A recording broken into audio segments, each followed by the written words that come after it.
Hello, I'm Alma Angeles, and you're watching Eagle News International. And I'm CJ Hero. Welcome to tonight's program. And now the headlines. Searches were underway Monday for 12 fishermen in the Philippines as the typhoon swept across the archipelago, flooding low-lying areas and forcing thousands of people into emergency shelters. Meanwhile, dozens of Royalist supporters gather outside the German embassy in Bangkok hours before a pro-democracy protest is expected to march there to denounce the long period of time King Rama spends in Germany. And female passengers flying from Qatar were subjected to invasive searches after a premature baby was found abandoned in an airport bathroom. In procedures the Australian government described as grossly disturbing and offensive.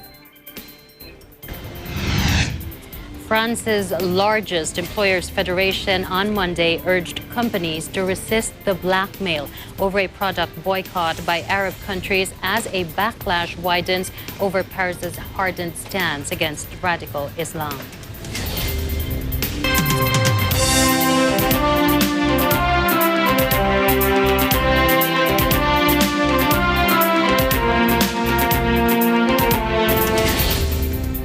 First, in the Philippines, searches were underway for 12 fishermen as the typhoon swept across the archipelago, flooding low-lying areas and forcing thousands of people into emergency shelters. Packing maximum sustained winds of 130 kilometers per hour, Typhoon Molave made landfall Sunday on the southern end of the main island of Luzon before moving west across the country. Villages and farmland in the typhoon's path were flooded while powerful winds toppled trees and power lines. The National Disaster Risk Reduction and Management Council said no deaths had been recorded. Nearly 1,500 families were still sheltering in 68 evacuation centers. Rescuers were also searching for a person missing after their boat was submerged in Batangas province, south of Manila. 7 other crew members were rescued. Molave was forecast to start moving across the South China Sea Monday.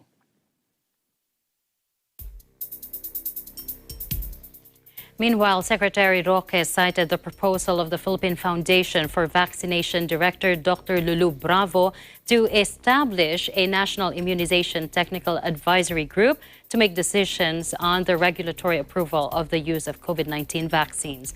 As of October 20, Bravo said that there are 156 potential COVID-19 vaccines in the preclinical trial stage. Let's watch this. Tanging pinakamagagaling lang. Can you please enlighten the people po? Ano ba ho itong third clinical phase? Anong ginagawa dyan?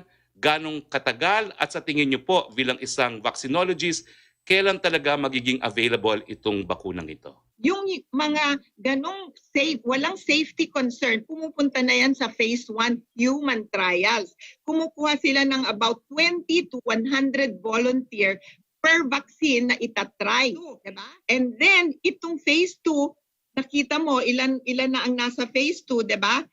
Ilan ba yan? 13, no? Ang nakalagay dito. Ang sinasabi diyan, maliban doon sa pag-check. At alam mo yung pag-check ng safety, mga mula 1 buwan yan hanggang 6 na buwan.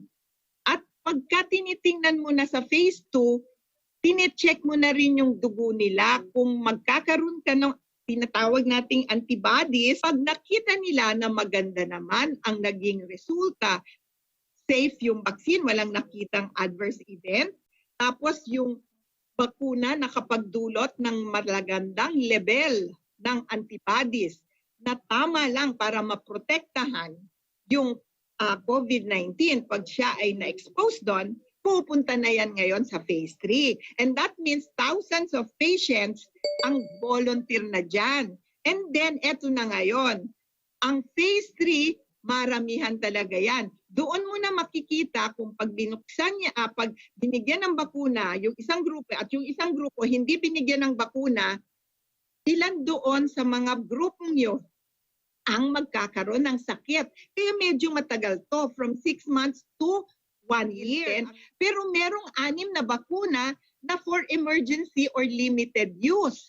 Yun yung ginagawa ngayon sa China at sa Russia kasi hanggang phase 2 pa lang yung nagagawa nila, binigyan na agad nila ng approval para gamitin on emergency use or dun sa mga gustong mag-travel sa China, di ba? Ginawa na yan, yung Sinovac, nasa CNN report yan eh. Na $60 nga raw for 2 doses ng Sinovac vaccine nila at sold out. Kasi yung mga tao gustong magkaroon ng travel privileges. Kasi pag ako ay nagagalak sabihin sa inyo na meron tayong standard procedures in place for conducting trials here. At ang approval ng ating mga trials, ang final approval niyan ay nasa FDA natin na ngayon ay pinapamunuan ni Dr. Enrique Domingo, 'di ba? Sila ang magbibigay ng final approval para mag-umpisa ang trial. Pero bago sila mag-final approval, dumadaan yung protocol o yung tinatawag na procedure, ano yung binibigay dito sa mga major players na yan. Sino yan? Unang-una yung kumpanya or yung sponsoring industry. Alam nyo, through the 2 years period, ang nangyari, nagkaroon tayo ng tinatawag na vaccine hesitancy. Tayo dito sa parte ng Asia ang nagkaroon ng biggest vaccine hesitancy. Anong nangyari noong 2018? Alam nyo nangyari dyan? Bumagsak ang ating immunization. Nasira ang ating immunization program. Marami ang nagkaroon ng measles noong 2019. Last October 15, Secretary Roque assured that potential vaccines would be affordable to many Filipinos even if the national government could not provide free immunization to everyone. An estimated 2 billion pesos will be spent to inoculate the priority population, which includes the poorest of the poor, the police, military, and frontliners.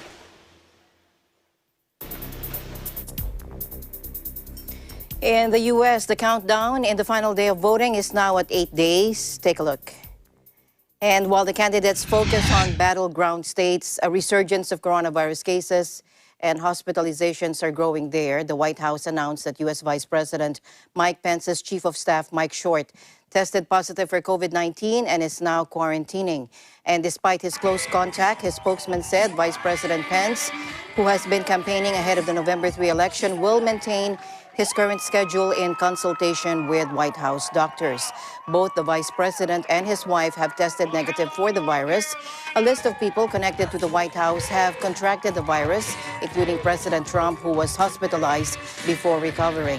In Washington, D.C., where the Senate ended a filibuster and moved toward a confirmation vote on the nomination of Judge Amy Coney Barrett to the Supreme Court, Democrats raised concern about the possibility of Vice President Pence, who is the president of the Senate, and he will attend the vote expected tomorrow, U.S. time. Senate Minority Leader Chuck Schumer urged his colleagues to spend as little time on the Senate floor as possible after what he said were reports of Republican staff, including members of the senator's staff and the vice president's staff, testing positive for COVID-19.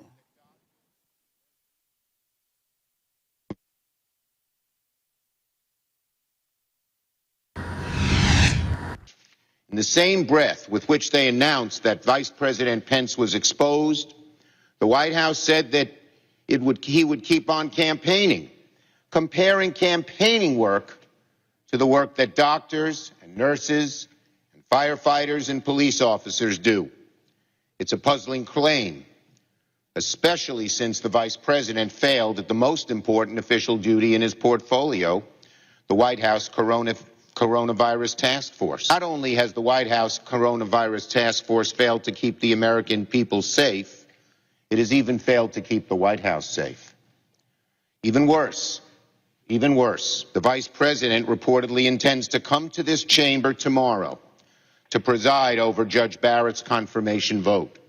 The Vice President, who's been exposed to 5 people with COVID-19, will ignore CDC guidelines to be here tomorrow, putting the health of everyone who works in this building at risk.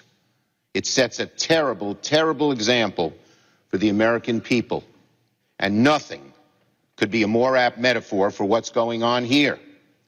The Republican Party is willing to ignore the pandemic to rush this Supreme Court nomination forward, and the Vice President after being potentially exposed to COVID. The Senate is doing the right thing. We're moving this nomination forward. And colleagues, by tomorrow night, we'll have a new member of the United States Supreme Court.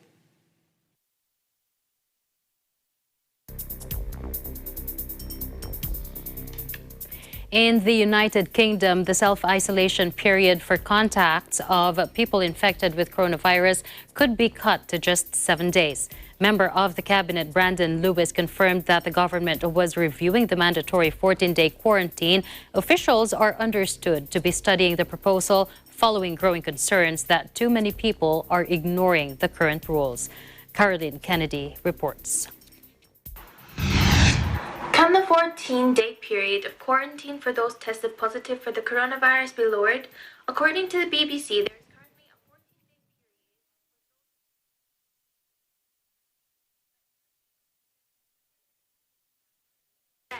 or even 7 days of quarantine amongst the criticism of the test and trace. A report with the Telegraph and consecutive MP Sir Bernard Jenkins stated that a vacuum of leadership in test and trace was having an impact on the compliance. As for the tests, it said that it can be given for those with just a week of isolation. Within Northern Ireland, their Secretary Bernard Lewis had told the BBC government that it would be led by science on the issue.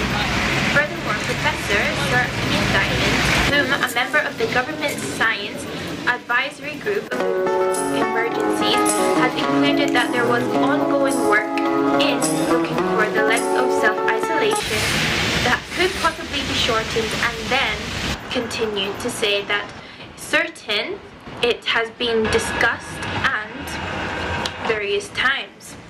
Amongst this, research within King's College London had given a suggestion that only 10.9% and had 10.9% of people had remained at home for the 2-week quarantine length. COVID-19 had remained at home for the 2-week quarantine period. Though earlier this month, Transport Secretary Grant Shapps had given a statement for the people saying that he was hopeful with the shortening of the quarantine period length that people needed to take when arriving back to the UK from being abroad. With that being said, though, they could be given a test within a week's time. I'm Caroline Kennedy and I'm from the UK reporting. We live in interesting times. In Thailand, a special parliamentary session was opened to address months of pro-democracy rallies. Prime Minister Prayut Chan-o-cha said Thailand needs to bring illegal protests under control. Joining us live from Thailand is Crystal Mapa. Hello, Crystal. Hi, Alma. Good evening. Good evening. Prime Minister Prayut Chan-o-cha said Thailand needs to bring illegal protests under control on Monday as he opened a special parliamentary session to address months of pro-democracy rallies. Prayut, the former military chief who staged the 2014 coup, has faced increasing pressure in recent weeks from tens of thousands of protesters demanding his resignation. The student-led rallies are also calling for a rewrite of the military scripted constitution and an end to alleged government harassment of political opponents, as well as reform of the once unassailable monarchy. Though the people have the freedom to protest based on the constitution, authorities need to control the illegal protests, said Prayut, who recalled parliament from recess last week. We do not want to see clashes or riots in the country, he said, accusing some protesters of inappropriate actions. While Prayut acknowledged the protesters' demands in his opening speech, the 2-day parliamentary session has not listed them on its agenda. But Parliament will discuss an incident this month when protesters flashed three-finger salutes, a symbol of their movement at Queen Sutida's motorcade. Such an overt challenge is unprecedented in Thailand, where the royal family is protected under harsh anti-defamation laws and criticism of them is taboo. After the royal motorcade incident, the premier imposed emergency measures banning gatherings of more than 4, while authorities arrested scores of activists. 3 activists were also charged under a rarely used law banning violence against the Queen, which carries a maximum sentence of life in prison. Prayut revoked the emergency measures a week later when they failed to discourage thousands turning up in guerrilla protests across Bangkok. Some protesters are demanding the abolition of the Royal Defamation Law, a clear accounting of the palace finances, and for King Mahavajiralongkorn to stay out of politics. Pro-royalist groups have emerged in response to the unprecedented challenges to the monarchy, holding counter-rallies to pronounce their love for the king. The opposition Pheu Thai party used the parliamentary session to call for Prayut's resignation, saying it would solve all problems. Back to you, Alma. All right. Thank you very much, Crystal, for your updates there in Thailand. Looking forward to more updates as we follow this developing story. Thank you, Crystal. Thanks, Alma. Reporting live from Bangkok, Thailand, this is Crystal Mapa. We live in interesting times. Meanwhile, dozens of Royalist supporters gather outside the German embassy in Bangkok hours before a pro-democracy protest is expected to march there to denounce the long period of time King Rama X spends in Germany. Let's watch this. It's not right to him, and our Majesty cannot say any word about that. I don't have just to criticize him.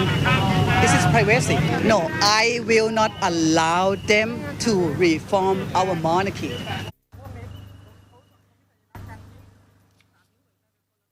The yellow shirt protesters dispersed after handing over a letter to the embassy. The royal family is protected by one of the world's harshest royal defamation laws.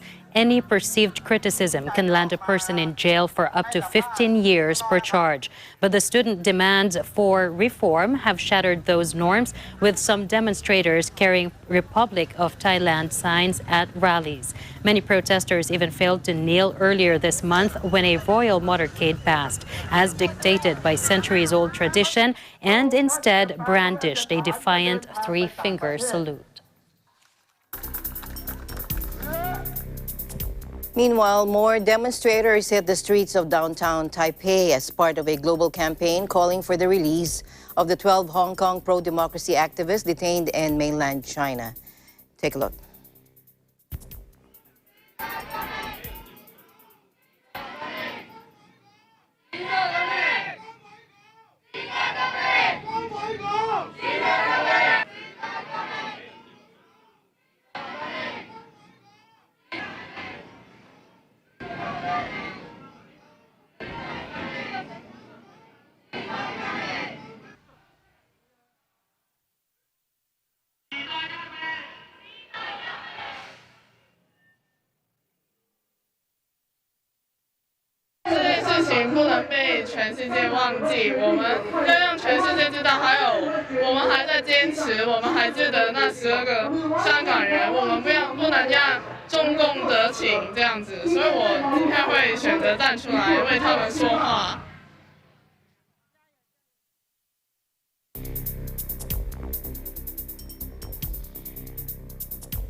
China said on Monday it would impose sanctions on Lockheed Martin, a Boeing defense division, and other U.S. firms involved in arms sales to Taiwan, the self-governed island that Beijing views as its territory. Watch this.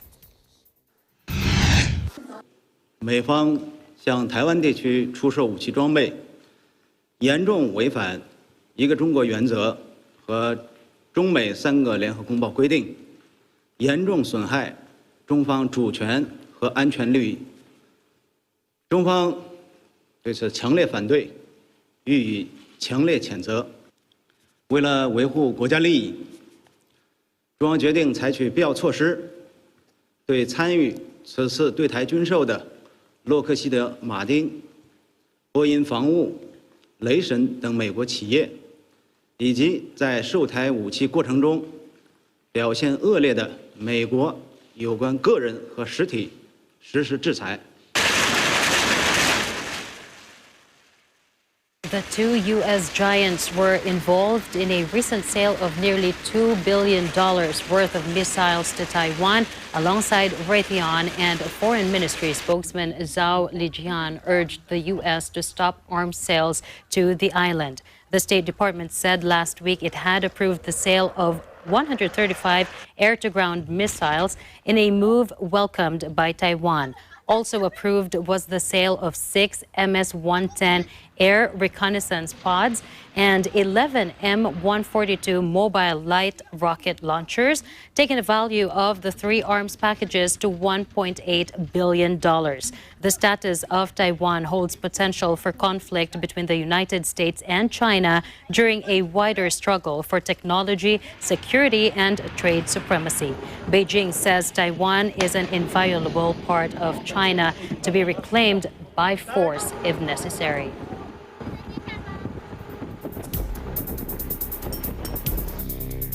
In other news, U.S. Secretary of State Mike Pompeo arrived in New Delhi, kicking off a 4-country Asia tour that he has said will focus on the threats posed by China. Joined by Defense Secretary Mark Esper for the 2-day visit, Pompeo will hold top-level talks following a spike in tensions between India and China since a deadly border clash in June. India has sought U.S. cold weather equipment as the showdown goes into the freezing Himalayan winter, and officials said this could be raised when Pompeo and Esper meet India's External Affairs Minister Subramaniam Jaishankar and Defense Minister Rajnath Singh. The world's 2 biggest democracies are expected to sign an agreement on sharing geospatial intelligence, paving the way for the U.S. to ship sophisticated missile technology, according to officials. Esper, meanwhile, will also be discussing ways to increase cooperation between the 2 countries' military forces. And this could include intelligence sharing, stepping up joint exercises, and arms sales, including possibly U.S. F-18 fighter jets. Pompeo will go on from India to Sri Lanka, the Maldives, and Indonesia, all of which have a key role in Indian ocean maritime traffic, where China has cast a greater shadow. The Secretary of State also said ahead of the trip that his meetings would include discussions on how free nations can work together to thwart threats posed by the Chinese Communist Party.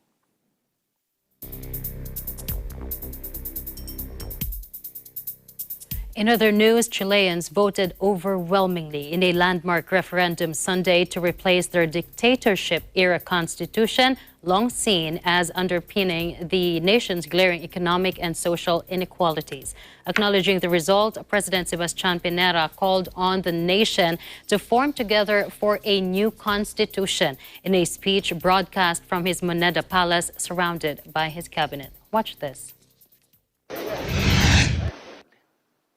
Hasta ahora, la Constitución nos ha dividido. A partir de hoy, todos debemos colaborar para que la nueva Constitución sea el gran marco de unidad, de estabilidad y de futuro, y que se constituya en la casa de todos. The result set off wild celebrations across the capital and other cities after voters threw out the constitution left by the regime of 1973-1990 dictator Augusto Pinochet. Demand for a new constitution had been a recurring theme of the protests, set off by a hike in public transport fares. They rapidly turned into widespread demonstrations against social and economic inequalities encompassing health, education, housing, and pensions, all inherited from Pinochet's rule. The new constitution would expand the role of the state in providing a welfare safety net, ensuring basic rights to health, education, water distribution, and pensions. Meanwhile, Belarusian demonstrators flooded the streets of the capital, Minsk, the final day of an ultimatum set by the opposition for the embattled strongman leader to resign after months of mass protests. Take a look.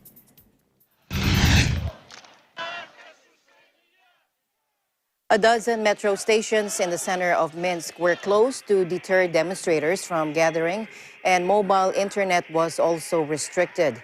Exiled opposition leader Svetlana Tikhanovskaya this month gave President Alexander Lukashenko a deadline of 2 weeks to resign, halt violence, and release political prisoners, warning he would otherwise face a crippling general strike. The 38-year-old political newcomer fled Belarus after claiming victory in an August presidential election that handed Lukashenko 66 a sixth term, and she has been rallying support from European leaders and calling for new elections. The Poland-based Nexta Telegram channel, which has been mobilizing recent post-election protests, called on its 2 million followers to gather at 2 p.m. local time in the center of Minsk after an initial police crackdown on post-vote demonstrations that resulted in thousands of detentions and allegations of torture in prisons. The authorities warned this month they would sanction the use of live ammunition to disperse protesters. But anti-Lukashenko demonstrators continued to congregate in cities throughout the country despite the threat, with tens of thousands gathering each weekend. Several hundred women marched through Minsk on Saturday to protest against Lukashenko, with reports of detentions. In other news, Malaysia recorded 1,240 new COVID-19 cases today, the highest daily tally of infections since the pandemic began in March. Meanwhile, 7 new fatalities, all in Sabah, were recorded, raising the death toll to 236. Among the deceased was a 27-year-old man. According to Health Director General Tan Sri Nur Hisham Abdallah, Sabah recorded the highest daily number of cases today at 927, followed by the Klang Valley with 194. 9 more clusters were detected today in different states. Spain declared a national state of emergency to tackle a second coronavirus wave as the World Health Organization reported the third straight day of record new infections around the world. Now, this will be the second state of emergency declared this year in Spain after one in March to contain the first wave of the coronavirus, lasted until June. This is just the 4th time a state of emergency has been declared since Spain's transition to democracy in the 1970s. Meanwhile, curfew took effect today with free movement on the streets restricted from 11 p.m. until 6 a.m. and is likely to remain in place for 6 months. That is according to Prime Minister Pedro Sanchez. Spain was the first EU member state to pass the bleak milestone of 1 million cases and has been joined since by northern neighbor France. In Italy, the epicenter of the first European outbreak, also ramped up restrictions on daily life, ordering the closure of theaters, cinemas, and gyms, and shutting bars and restaurants early. Governments are struggling to balance new restrictions against the need to revive economies already battered by earlier draconian lockdowns after the virus first emerged in the Chinese city of Wuhan late last year. But populations wary of social isolation and economic hardship have bristled at the tougher measures. And Australia's second biggest city will this week exit its coronavirus lockdown following nearly 4 months under onerous restrictions, according to authorities, after no new daily cases or deaths were recorded. Stay-at-home orders for Melbourne's 5 million residents will be lifted from midnight on Tuesday into Wednesday, while restaurants, beauty salons, and retail stores will be permitted to throw open their doors. Melbourne and surrounding Victoria State recorded the first 24-hour period without any new COVID-19 cases since June 8. Before security bungles at quarantine hotels, housing returned international travelers sparked a major outbreak in July. Announcing the much-anticipated relaxing of restrictions, Victoria State Premier Daniel Andrews' voice cracked as he declared it an emotional day. Jubilant social media users, meanwhile, declared the return to 0 cases and deaths Donut Day, with the hashtag trending as Twitter users posted selfies with the sweet treats in celebration. Melbourne in the summer became the epicenter of the country's second coronavirus wave, with new daily cases rising above 700 in August, when the rest of Australia was already rolling back restrictions. Restrictions on travel between Melbourne and regional Victoria will meanwhile be lifted from November 8, with a 25-kilometer travel radius for city residents also set to be removed by the same day. The state remains cut off from the rest of Australia, where regional authorities have largely taken a hyper-vigilant response to COVID-19, such as maintaining internal border restrictions. In a video address at the opening of the three-day World Health Summit in Berlin, the head of the World Health Organization, Tedros Adhanom Ghebreyesus, calls for global solidarity in the rollout of any future coronavirus vaccine as the number of cases soared across the world. Watch this, please. We will strengthen our medicines and scientific agencies, the ECDC and EMA, and we will build a new European agency for biomedical advanced research and development. And we will build the foundation of a stronger European health union in which 27 countries work together to detect, prepare, and respond collectively. Last year, and since then, I have spoken many times about the importance of national unity and international cooperation, or global solidarity. I will repeat, the best way to do that is vaccinate some people in all countries rather than all people in some countries. Let me be clear. Vaccine nationalism will prolong the pandemic. Es hängt von unserem Handeln heute ab, wie die Welt nach der Pandemie aussieht. Es hängt von den Regeln ab, auf die wir uns in diesen Wochen verpflichten, wie viele Menschenleben wir retten können. Es hängt von unserer Weisheit ab, ob sich die Logik der Zusammenarbeit und des kollektiven Handelns gegen egoistische Impulse und gegen geopolitisches Kalkül behaupten kann. Es liegt an uns. Scientists around the world are racing to develop a vaccine against COVID-19, which has killed over 1.1 million people. Several dozen vaccine candidates are currently being tested in clinical trials, 10 of which are in the most advanced phase 3 stage, involving tens of thousands of volunteers. The European Union, the United States, Britain, Japan, and a slew of other nations have already placed large orders with the companies involved in developing the most promising vaccines. But concerns are growing that countries with smaller wallets could be left at the back of the queue. In other news, female passengers flying from Qatar were subjected to invasive searches after a premature baby was found abandoned in an airport bathroom. In procedures the Australian government described as grossly disturbing and offensive. A number of women, including from Australia, were removed from their flight and examined for signs of childbirth after the baby was found in the bathroom at Hamad International in the Qatari capital. Australia's government on Monday condemned the October 2 incident, which only came to light after Australian passengers spoke out and said concerns had been lodged with Qatar. Foreign Minister Marise Payne said this is a grossly disturbing offensive concerning set of events, and it is not something that I have ever heard of occurring in my life.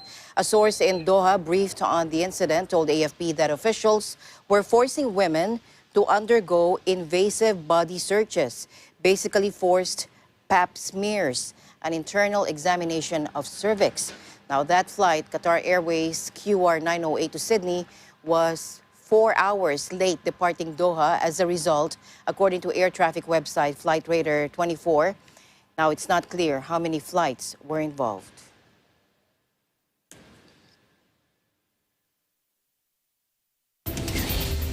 Eagle News, we'll be right back.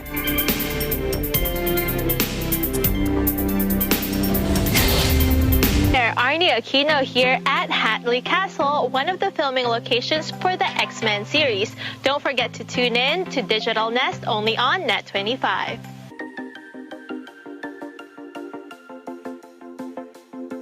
Mula noon hanggang ngayon, gabay natin ang MTRCB ratings sa matalino at responsableng panonood.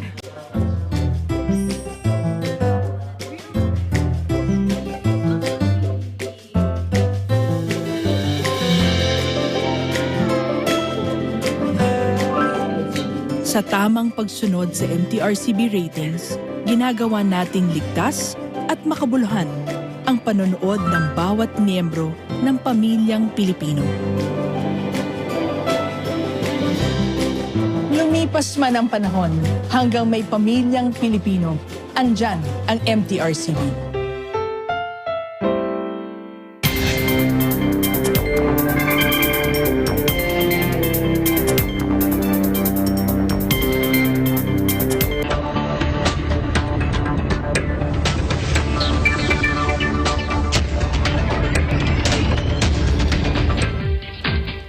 Samsung Electronics chairman Lee Kun-hee, who transformed the South Korean firm into a global tech titan, has died at the age of 78. Under Lee's leadership, Samsung rose to become the world's largest producer of smartphones and memory chips, and the firm's overall turnover today is equivalent to a fifth of South Korea's GDP. Samsung's meteoric rise helped make Lee South Korea's richest and most powerful industrialist. Samsung is by far the biggest of the family-controlled conglomerates that dominate business in South Korea. The worlds of politics and business have been intertwined in South Korea, and the connection was reflected in Lee's career. In 1996, he was convicted of bribing former President Roh Tae-woo to get favors for Samsung in business policy decisions. Lee was also found guilty of embezzlement and tax evasion in a slush fund scandal in 2008, which saw him briefly step down from the company leadership. But suspended sentences meant he never served time in jail, and he received 2 presidential pardons, going on to spearhead his country's successful efforts to secure the 2018 Winter Olympics. A few years later, he fought off a lawsuit from his older brother and sister, claiming they were entitled to Samsung shares worth billions of dollars. He had been in medical care after his heart attack, but few details were ever revealed about his condition, leaving him shrouded in mystery even in his final days. In other business news, German airline Lufthansa reported a loss of 1.26 billion euros in the third quarter of 2020 as it struggles to bounce back from crippling coronavirus lockdowns. The sobering figure is a slight improvement on quarter two's loss of 1.5 billion euros due to an expansion of the flight schedule in the summer months of July and August and considerable cost reductions, according to the airline in a statement. But demand for air travel is expected to remain low in the coming months due to the global evolution of the pandemic and the associated travel restrictions associated with it. Now, the group therefore plans to operate at just 25% capacity in the fourth quarter compared with the same period last year. Like all of the world's airlines, the Lufthansa Group, which also includes Swiss, Brussels, and Austrian airlines, has been brought to its knees by restrictions introduced to curb the spread of the virus.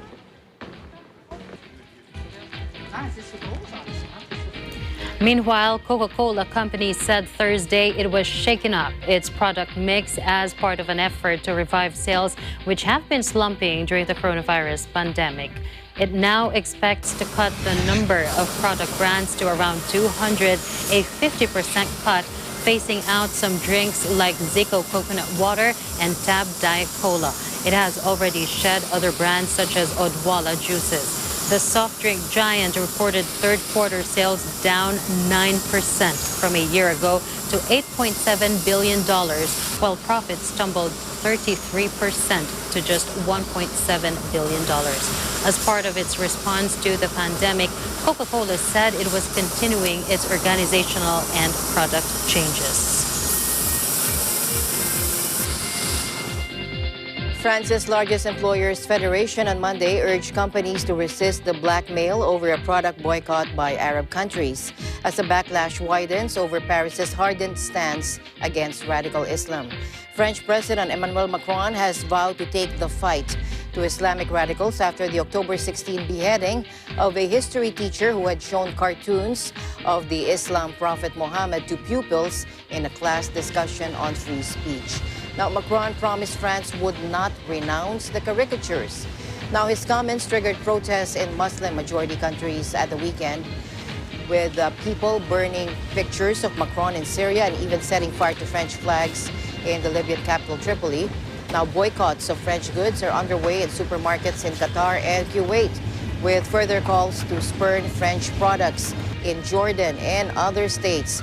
On Monday, the head of France's MEDEF Employers Federation said the boycott, which he described as foolishness, was clearly bad news for companies already hard hit by the coronavirus pandemic.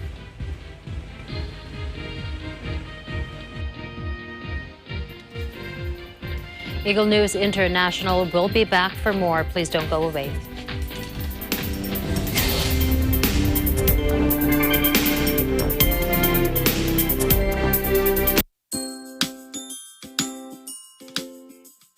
Hi everyone!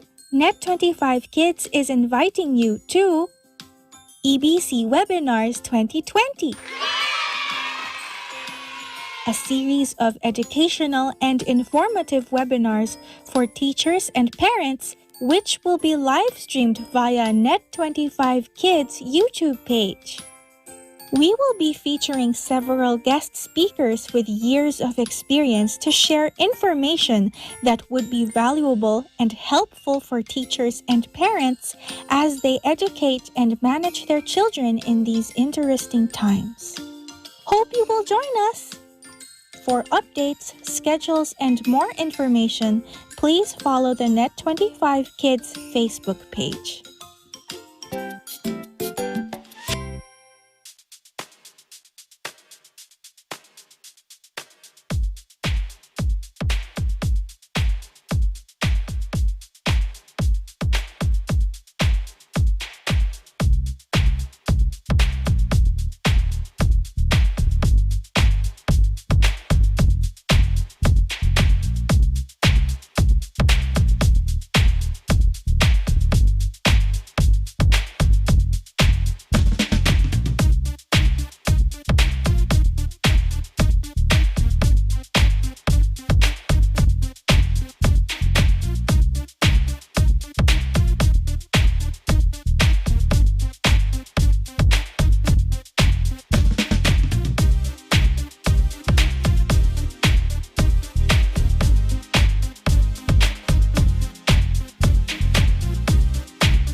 Japan's Prime Minister Yoshihide Suga on Monday set a 2050 deadline for the world's third largest economy to become carbon neutral, significantly firming up the country's climate change commitments.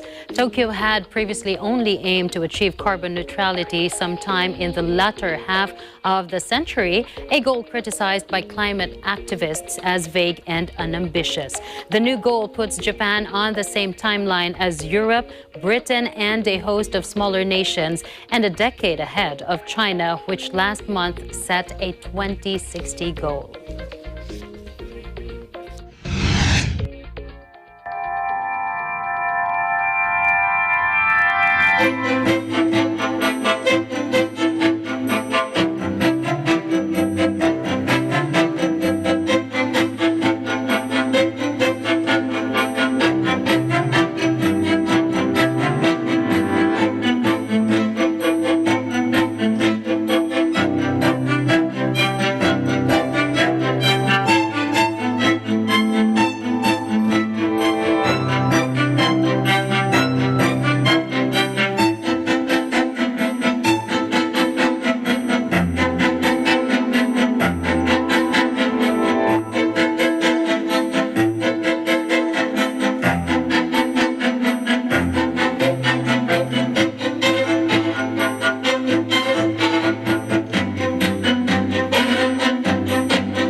In other news, Storm Olave entered the East Sea Monday morning and is expected to pack winds of 150 kilometers before making landfall near Da Nang in Vietnam in the next few days, according to the Vietnam News Agency. For the next 48 hours, it will remain on course and reach the area of sea between Da Nang and Pui Yen at around 7 a.m. Wednesday. It will continue to pack winds of 150 kilometers per hour. The Hong Kong Observatory predicts the wind speed to increase to 165 kilometers per hour by 7 a.m. tomorrow, Tuesday, before decreasing to 145 kilometers per hour by 7 a.m. Wednesday, when it closes in on Vietnam. It will weaken into a low-pressure area by 7 a.m. on Thursday. Now, Molave is the 17th typhoon to hit the Philippines this year. Meanwhile, it will be the 4th storm to hit Vietnam in a tumultuous month during which floods and landslides have killed 130 people there. Vietnam is preparing to evacuate nearly 1.3 million people.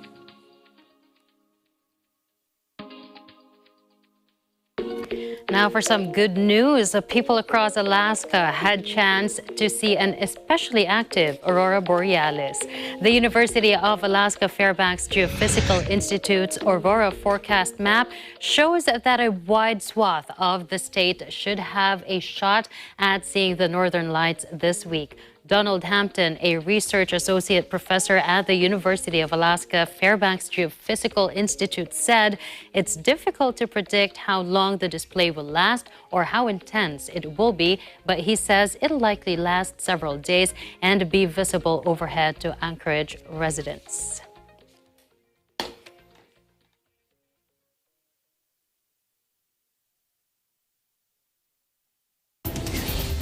Have you seen that in person? Not yet. Have you? I want to. I think I'm going to cry if I see that in person. I'm overwhelmed. Yeah. Well, that's it for tonight's broadcast. Thank you so much for joining us. I'm CJ Hero. Join us again tomorrow. And at the end of the day, there remains so much more to be grateful for. I'm Alma Angeles, and we live in interesting times.